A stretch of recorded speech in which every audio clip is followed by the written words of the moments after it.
Αλλά να μην είστε εναντίον. Να την κάνετε και αντιπαστικά δηλαδή. Γιατί να βρίζετε και αδιαφεράτε. Όχι δεν το δέχομαι. Δεν δέχομαι την αδικία που συμβαίνει, που τους βρίζετε, τους κάνετε όλα αυτά. Δεν το δέχομαι, το καταλάβατε. Δεν το δέχομαι. Αυτό που κάνετε εναντίον σε όλη την Ελλάδα, που βρίζετε τις Χρυσαυγίτες, καταζώκετε, δεν το δέχομαι. Όλα καλά παιδιά, εντάξει, ξέρω θα πάει τη χώρα. Εσείς τις ελευθερίες, εσείς τι είστε και ως δυο. Εσείς θα φύγετε, εσείς θα φύγετε. Να φέρω του Ντούκα. Έρχεται η ώρα που θα φύγετε. Εσείς θα καταστρέφετε την Ορθοδοξία και την Ελλάδα. Είστε του σατανά. Πηγαίνετε το παστίτσιο μου. Ο σατανάς θα ανάγκη, το ξέρει.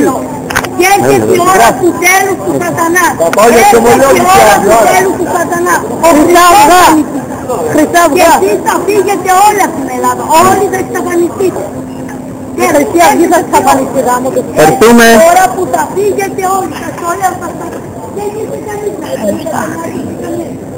Έρχεται η ώρα που θα φύγετε όλοι σας, όλα θα σας... Χάραξε τον δρόμο Λένιν, χάραξε τον, θα ακούσουμε. Καλά από τη μουνιά.